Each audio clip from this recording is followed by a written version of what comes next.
Bagaimana komentar Kiai Mat mengenai peristiwa sekelompok orang yang berkasus dengan Bapak Jokowi mengenai tuduhannya bahwa ijazah Pak Jokowi itu palsu, mereka sowan atau joint venture dengan Habib Rizik Sihab yang nasabnya terbukti palsu itu. Monggo ya Imat, gimana? Jadi kasus ijazah palsu dengan orang yang nasabnya palsu kan begitu. Ya begini ya, masalah apa namanya ijazah Pak Jokowi ini. Pak Jokowi ini kan sudah 22 tahun ya mengabdi di bangsa negara kita ini. Mulai dari sebagai wali kota Solo ya 2005. Kemudian terpilih kembali di 2010. Kemudian 2012 mencalonkan sebagai gubernur di DKI Jakarta. 2014 juga masuk KPU lagi, 2014 sebagai calon presiden. Kemudian 2019 beliau menggunakan ijazah itu lagi untuk calon presiden yang kedua. Jadi apa iya gitu? Kan di situ ada KPU yang memverifikasi data-data seorang calon. Apakah KPU di Solo waktu itu begitu bodoh menerima sebuah ijazah yang palsu kemudian diloloskan?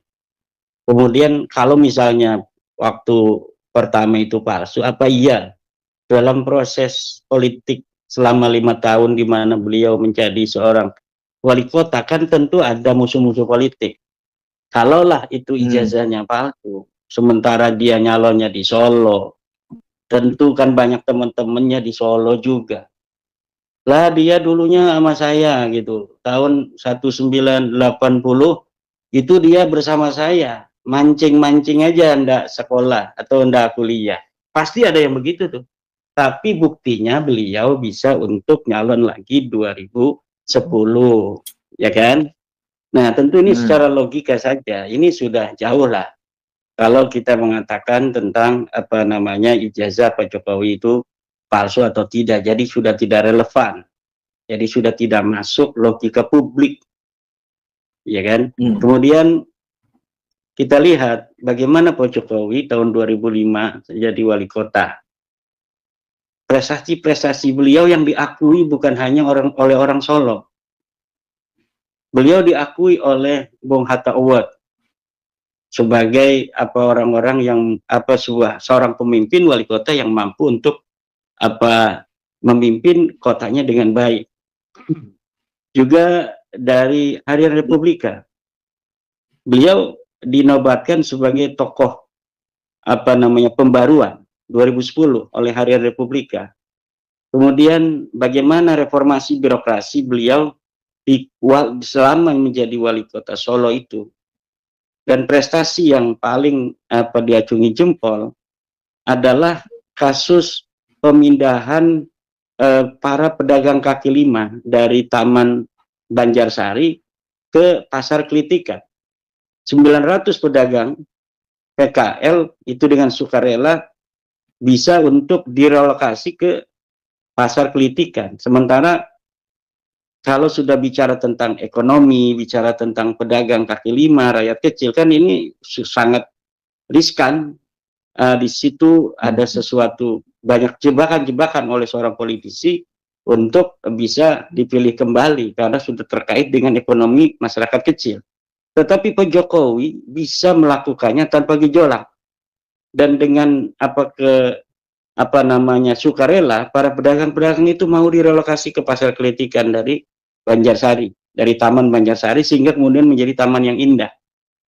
Dan bagaimana pembuatan KTP dipermudah, kemudian pelayanan kesehatan, apa namanya itu peningkatan apa lapangan kerja, sehingga apa namanya itu pengangguran dikurangi dan lain sebagainya. Kemudian ketika 2 tahun beliau menjadi gubernur di DKI Jakarta, sudah banyak program-program walaupun dengan sebuah pemerintahan yang bisa dikatakan singkat, tapi 2 tahun itu beliau sudah banyak gebrakan-gebrakan melalui kartu Indonesia, kartu Jakarta Pintar, kartu Jakarta Sehat, dan lain sebagainya. Kemudian ketika jadi presiden, coba bayangkan Mas Rifki, selama beliau 2 periode jadi presiden Indonesia ini, sudah 40 lebih bendungan yang bisa dibangun selama pemerintahan Pak Jokowi. Ribuan kilometer apa namanya itu jalan nasional itu dibangun oleh Pak Jokowi. Mungkin mencapai 6.000 kilometer jalan nasional. Kemudian 2.700 jalan tol. Hingga kita ke Surabaya itu sekarang 9 atau 10 jam sudah nyampe. Kemudian jalan desa, Bang Rifki. Coba jalan desa itu 300.000 kilometer jalan desa dibangun oleh Pak Jokowi selama pemerintahannya. Kemudian jembatan di desa-desa itu 2 juta meter jembatan desa bisa dibangun oleh Pak Jokowi. Kemudian pelabuhan dan bandara itu bisa dibangun oleh Pak Jokowi. Kemudian IKN, ini adalah mercusuar IKN ini yang harus apa namanya dilanjutkan, karena ini adalah merupakan jawaban dari berbagai macam permasalahan DKI Jakarta, pemerataan pembangunan antara Indonesia, Pulau Jawa dengan pulau lainnya. Nah, ini mampu dilakukan dengan keberanian dan kecerdasan oleh Pak Jokowi tanpa banyak ngomong, kan. Lalu tiba-tiba hari ini ada orang ketika Pak Jokowi sudah selesai menjalankan tugas sebagai pemimpin yang diakui oleh dunia, juga diakui sendiri oleh Bapak Presiden kita yang ke-8 hari ini, Bapak Prabowo, bahwa Bapak Jokowi sebagai Presiden ke-7 itu telah mampu membawa Indonesia ini sampai pada apa namanya sekarang ini dalam tahap-tahap apa namanya rakyat tidak kekurangan makan, rakyat relatif sejahtera. Kemudian apa namanya itu Pak Prabowo sebagai seorang manusia yang menunjukkan rasa terima kasih kepada Pak Jokowi ketika beliau beberapa kali sejak tahun 2004 atau 2000 berapa mencalon belum pernah jadi, didukung Pak Rizik Syihab itu nggak pernah jadi-jadi. Ketika nggak didukung Pak Rizik Syihab, didukung Pak Jokowi malah jadi. Tentu yang menurut Gus Dur, Bapak Prabowo adalah merupakan sosok yang ikhlas. Kalau yang mau yang ikhlas pilih Pak Prabowo, kalau mau ikhlas itu Pak Prabowo, begitu kalau Gus Dur. Maka karena saya meyakini Gus Dur seorang waliullah, saya kira Bapak Prabowo tidak akan melupakan Bapak Jokowi. Jadi orang yang ingin memisahkan antara Bapak Prabowo dan Bapak Jokowi, menginginkan Bapak Jokowi ditinggalkan oleh Bapak Prabowo, saya kira itu mimpi di siang bolong. Usaha-usaha ijazah palsu ini dikemukakan, kemudian juga merupakan sebuah upaya-upaya itu. Bagaimana seorang Joko Widodo yang telah membantu Bapak Prabowo sampai beliau menjadi seorang presiden, walaupun tentu dengan kerja-kerja kolektif dari tim Bapak Prabowo yang lain juga. Tetapi saya kira Bapak Prabowo menginsafi bahwa peran Bapak Jokowi dalam menjadikan beliau sebagai presiden itu besar. Nah, dari situ usaha-usaha untuk memisahkan antara Bapak Prabowo dan Bapak Jokowi adalah mimpi di siang bolong. Dan usaha-usaha yang aneh lagi adalah usaha untuk bagaimana Bapak Gibran ini dimajukan sebagai wakil presiden. Bagaimana seorang presiden dan wakil presiden yang dipilih secara sah oleh pemilu yang sah, suara rakyat yang harus dihormati, kemudian tiba-tiba ada beberapa kelompok orang yang meminta kepada Bapak Presiden untuk memajulkan Gibran pasangannya sendiri. Saya kira ini cara berpikir yang juga cara berpikir yang ada masalah di sana. Nah, kalau dia mempermasalahkan atau mereka mempermasalahkan Bapak Gibran, berarti mempermasalahkan juga Bapak Prabowo.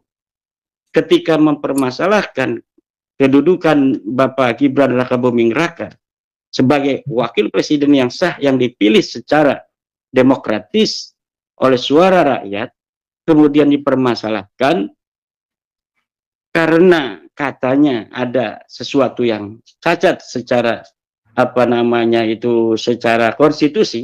Seharusnya dipermasalahkannya itu adalah ketika sedang kampanye.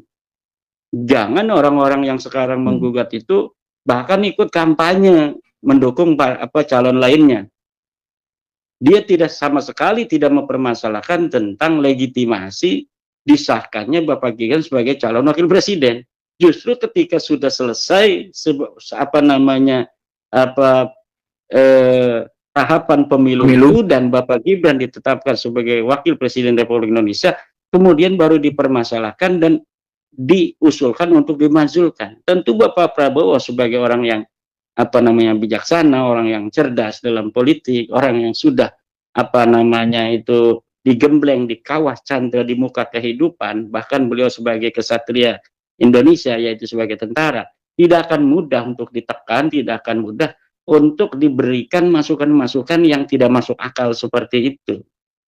Dan saya kira kasus ijazah palsu itu kemarin ada kaitan pula dengan upaya-upaya secara politik untuk mendelegitimasi bukan hanya Pak Jokowi sebagai target, juga di situ Bapak Wakil Presiden Gibran Rakabuming Raka juga menjadi target. Dan saya kira bangsa Indonesia yang telah memberikan suaranya terhadap Bapak Gibran itu tidak akan rela suaranya kemudian dipermainkan hanya karena ada kekurangan puasan secara elektoral, kekalahan dalam pemilu, kemudian orang-orang ini kemudian mempermasalahkan legitimasi Bapak Gibran sebagai wakil presiden. Kemudian mengenai tentang datangnya Rismon Sianipar dan orang-orang yang sekarang sedang dipolisikan oleh Bapak Jokowi, ya saya kira seharusnya ini istilahnya mereka kan mempermasalahkan ijazah Pak Jokowi, muntang-manting istilahnya itu di media sosial bahwa Bapak Jokowi ijazahnya palsu, Bapak Jokowi skripsinya palsu. Bapak Jokowi sabar. Nah, ketika Bapak Jokowi melaporkan, mereka kepanasan. Mereka flying victim, katanya ini kriminalisasi. Kriminalisasi gimana?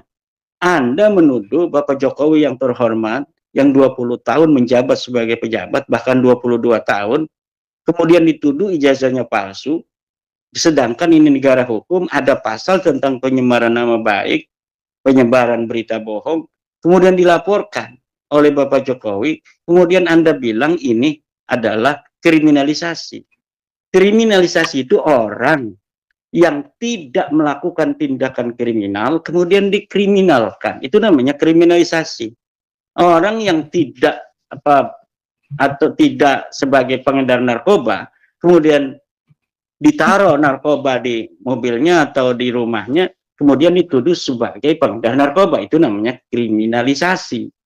Tetapi orang yang jelas ada jejak digitalnya, dia mengatakan Bapak Jokowi ijazahnya palsu, sudah diberikan klarifikasi dari UGM bahwa kami yang mengeluarkan ijazah dan kami memastikan ijazah Pak Jokowi ini asli. Mereka tidak terima, masih aja mereka itu mengatakan ijazah Bapak Jokowi palsu. Kemudian teman-teman Pak Jokowi banyak yang satu kelas telah memperlihatkan ijazahnya sama dengan ijazah Pak Jokowi. Mereka tidak percaya juga bahwa itu dibayar, katanya. Itu dicipta kondisikan. Orang-orang suruh mengaku sebagai teman-teman Pak Jokowi. Pak Jokowi masih diam. Lalu mereka datang ke rumah Pak Jokowi. Apa? Itu akhlak Indonesia? Bukan. Itu bukan akhlak Indonesia. Ada orang yang tiba-tiba datang ke rumah orang. Assalamualaikum. Bapak, coba saya ingin lihat ijazah Bapak asli atau bukan. Kan ini dalam struktur peradaban dan akhlak dari bangsa Indonesia ini sudah jauh. Apalagi Bapak Jokowi orang Solo. orang-orang yang peradabannya lebih halus dari bangsa Indonesia lainnya, bahkan dari satu Pulau Jawa dengan kami yang ada di Banten itu berbeda. Kultur orang Solo yang halus. Nah, tentu ini beda dong perasaan di hatinya. Dicatat oleh Pak Jokowi, oke, berarti ini orang-orang ini bukan mencari kebenaran. Orang ini ingin mencari masalah. Mungkin dia ada benci pada saya. Boleh. Nanti negara ini hukum, negara hukum, saya laporkan saja. Dilaporkanlah sama Pak Jokowi. Setelah dilaporkan, mereka kemudian ke Kelabakan, minta bantuan ke beberapa tokoh, termasuk ke Bapak Rizik Syihab, mengadukan ijazah palsunya Pak Jokowi. Mungkin kata Bapak Rizik Syihab, saya juga lagi pusing sebenarnya menghadapi tuntutan nasab palsu. Kalian datang kepada saya untuk melaporkan ijazah palsu. Antara ijazah palsu dan nasab palsu, mana yang lebih berat? Seharusnya saya yang datang pada Anda untuk meminta bantuan tentang nasab palsu, bukan Anda datang pada saya untuk meminta bantuan tentang ijazah palsu. Mungkin begitu, tapi kan kita nggak tahu ya. Cuma saya kira ini aneh ya, atau bukan aneh. Kita bisa untuk kemudian mengambil kesimpulan bahwa sebuah gerakan yang sebelumnya itu tidak diketahui, gerakan ini sepertinya ini dari rakyat yang menemukan indikasi adanya kepalsuan ijazah dari Time New Roman yang tidak ada di tahun 1980-an, kemudian sudah ada dicetakan misalnya skripsinya, di ijazahnya, ya kan asalnya itu dari masyarakat kelihatannya. Tapi ketika mereka mendatangi Bapak Rizik udah kelihatan, oh berarti ini circle-nya di sini, benang merahnya ini. Satu orang yang mempunyai dendam politik karena kalah melulu dalam pemilu, mendukung calon kalah melulu, FPI-nya kemudian dibubarkan, ada dendam di situ mungkin kan. Nah kemudian ketika dipermasalahkan, nyatanya datangnya ke dia juga, berarti ini di situ benang merahnya. Dan ini kita bisa lihat bahwa Bapak Prabowo harus cerdas, Bapak Prabowo harus hati-hati, bahkan kepada para senior sendiri pun, dari Bapak Prabowo sebagai tentara, senior kemarin kan para jenderal-jenderal, ada purnawirawan yang mengusulkan 8 poin itu. Ada diantaranya, saya juga setuju itu, diantara 8 poin itu ada yang setuju, yaitu tentang PIK 2 untuk dibatalkan. Itu saya sangat setuju itu. Karena sekali lagi, bahwa PIK 2 itu sangat mengancam dari ketahanan pangan kita. Dunia ini secara geopolitik global, geoekonomi global, ini sekarang sedang menghadapi ancaman perang global, di mana setiap negara akan lebih fokus terhadap bagaimana bisa memenuhi kebutuhan pangan negara mereka sendiri. Jadi ketika kita ini kekurangan daripada bahan pangan, maka kita tidak bisa lagi mengimpor bahan-bahan pangan dari luar negeri, karena negara-negara lain pun sedang membutuhkan itu. Nah, di saat itu kemudian sawah-sawah yang ada di Tangerang sampai Serang itu mau dibikin perumahan, tentu kan ini mengancam. Nah, gitu. Itu poin itu saya setuju sama Rizky. Poin itu saya setuju dari tuntutan dari para jenderal itu. Tetapi poin yang ke-8 mengenai Gibran Rakabuming Raka sebagai wakil presiden untuk dimakzulkan, diusulkannya kepada Presiden Prabowo, kan ini aneh. Ini sangat aneh gitu. Pengusulan pemberhentian atau pemakzulan seorang wakil presiden diusulkan kepada calon presiden.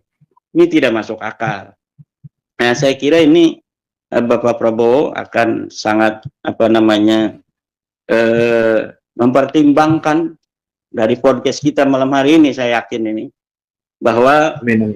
tidak usah dipedulikan usulan dari siapapun tentang usulan pemakzulan wakil presiden. Kita biarkan Bapak Prabowo dan Bapak Gibran selama 5 tahun ke depan untuk membawa negara kita menuju pencapaian-pencapaian sebagai bangsa, sebagai negara, memimpin kita selama 5 tahun. Ayo kita dukung seuyunan seluruh rakyat Indonesia.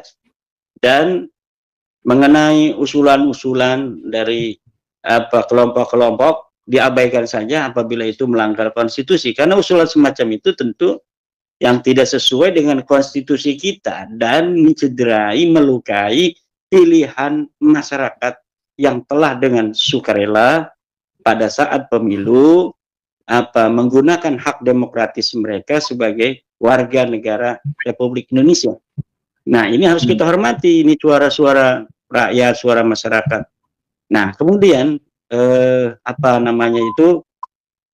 jika nanti 2029 misalnya, ya, Bapak Prabowo dan Bapak Gibran sudah selesai. Nah, ini para orang-orang yang tidak setuju Bapak Gibran, nah itu silakan di situ mainkan politiknya sebelum jadi calon, supaya Bapak Gibran tidak bisa lagi nyalon. Harusnya begitu, gentleman. Jangan sekarang sudah dipilih, sudah jadi wakil presiden, kok dipermasalahkan. Nanti aja. Silakan tuh kecerdasan Anda, mainkan politik Anda, agar Bapak Gibran tidak bisa lagi mencalonkan, baik sebagai wakil presiden kembali, atau sebagai calon presiden. Tetapi hari ini Bapak Gibran itu sudah terpilih secara demokratis, melalui tahapan-tahapan pemilu yang demokratis, suara rakyat yang jelas, tidak ada indikasi-indikasi permainan-permainan di tingkat KPU, tidak seperti masa-masa lalu. Tentu mari kita hormati bersama suara masyarakat, suara rakyat ini kita dukung. Dan mengenai ijazah palsu itu, ya sudah jelas itu ada unsur-unsur penghinaan, di situ ada unsur-unsur pencemaran nama baik. Tentu Pak Polisi tidak perlu ragu-ragu untuk menjalankan tugasnya sebagai penegak hukum, untuk menegakkan hukum. Pak Jokowi ini adalah warga negara yang dia mempunyai hak untuk mendapatkan keadilan hukum di mata penegak hukum, yaitu di mana dia sudah merasa dihina, dia bilang sendiri. Nah, beliau sebagai warga negara datang ke polisi untuk mengadukan bahwa saya merasa dihina, dan di dalam undang-undang kita ada pasal pencemaran nama baik. Saya ingin mencari keadilan, tolong untuk proses, karena saya sebagai warga negara Republik Indonesia. Demikian Mas Rifki. Iya, ya Imad. Kalau memang Rizik Syihab itu yakin Jokowi ijazah Pak Jokowi itu palsu, kemungkinan besar berdasarkan kebiasaan perilaku mereka, Rizik Syihab juga akan memasukkan laporan juga itu. Idealnya ya, kalau memang yakin ya Rizik Syihab ikut di dalam tim atau bikin laporan yang terpisah tapi dengan kasus yang sama. Tapi faktanya kan tidak ikut-ikut. Hanya hanya berkomentar begitu-begitu. Kemudian Kiai Imad, kalau selain tentu tadi Kiai Imad sudah menyinggung tentang benang merah antara kelompok yang mempermasalahkan ijazah Pak Jokowi dengan geng Petamburan itu, tapi saya ingin komentar lebih lanjut barangkali untuk memperjelas. Kira-kira menurut Kiai Imad, apa yang menjadi dorongan motif dari kelompok penuduh ijazah palsu itu, kok sowannya itu ke Rizik Syihab gitu? Apa urgensinya bagi mereka itu? Kira-kira menurut Kiai Imad bagaimana? Mungkin karena Bapak Rizik dianggap relatif lebih kenal dengan Bapak Prabowo, karena kan dulunya bareng-bareng udah lama tuh waktu nggak jadi terus itu. Ya, jadi ketika didukung oleh Pak Rizik kan nggak jadi-jadi tuh. Itu kan tentunya ada perasaan senasib lah dulu gitu.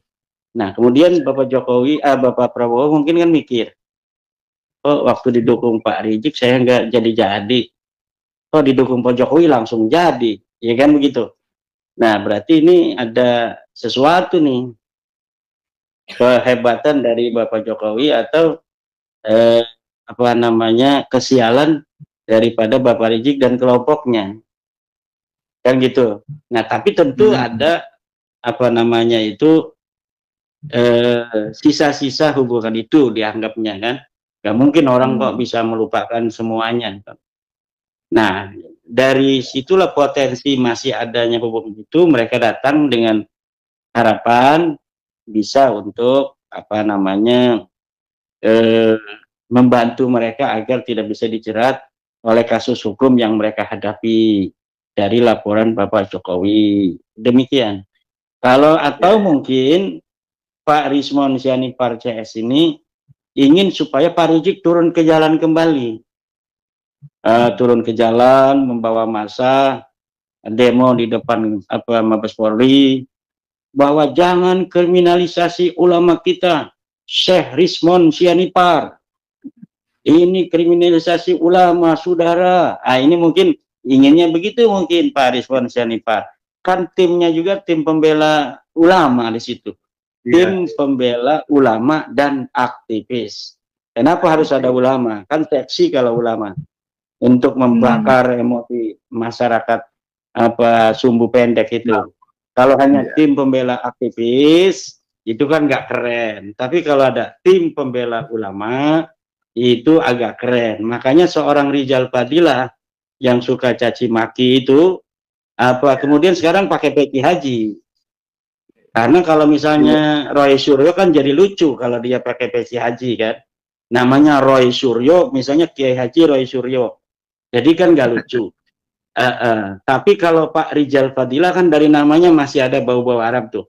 Rizal Fadilah. Dia pakai peci haji, Kiai Haji Rizal Fadilah. Jadi adalah apa namanya itu bau-bau ulama. Maka tim ini disebut tim pembela ulama dan aktivis. Iya, dengar-dengar itu katanya tiba-tiba ketabrak sepeda motor ya? Ya mungkin itu dari keramatnya Bapak Jokowi ya sebagai orang yang baik, orang yang selalu diam, ya ditolimi, dicaci maki, beliau diam. Jadi mungkin kan Allah yang tidak rela gitu Mas Rifki. Ya, ya.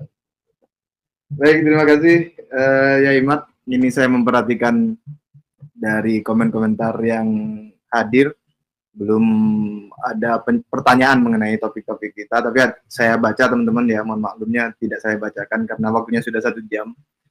Baik, ya Imad, sebagai closing statement ya Imad, dipersilakan. Baik, mari kita bersama-sama sebagai apa warga Indonesia yang baik, menjaga kerukunan, menjaga adat istiadat, tata krama bangsa Nusantara yang diwariskan dari leluhur kita sampai kita hari ini, di mana kita telah disatukan sebagai bangsa Indonesia dalam satu wilayah negara kesatuan Republik Indonesia.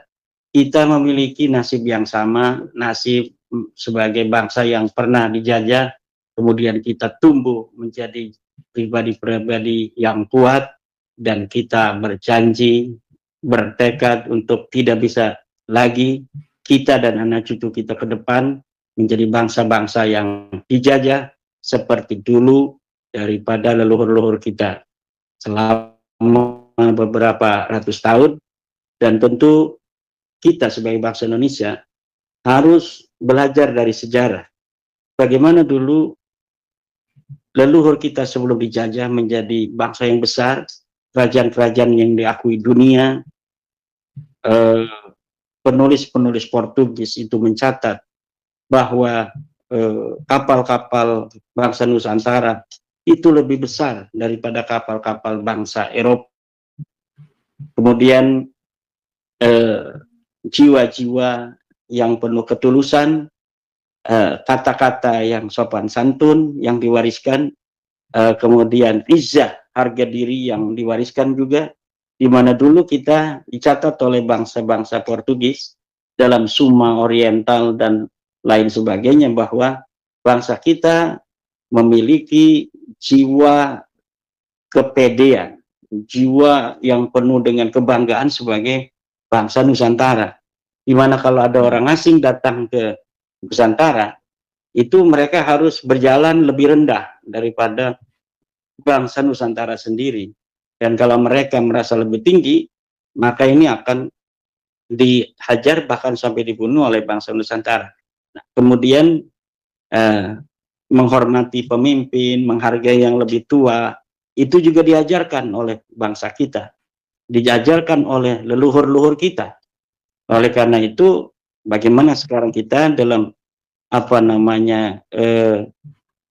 ruang demokrasi yang telah dibentuk dalam kesepakatan kita sebagai bangsa sejak tahun 1945, tetap memegang erat kebudayaan-kebudayaan kita sebagai bangsa Timur, bangsa Nusantara, yang memiliki sopan santun, etika di dalam bagaimana kita mengkritik, bagaimana kita beroposisi atau lain sebagainya. Mari kita tunjukkan kebudayaan kita sebagai bangsa Nusantara, bangsa yang besar di masa lalu, hari ini, dan yang akan datang. Demikian.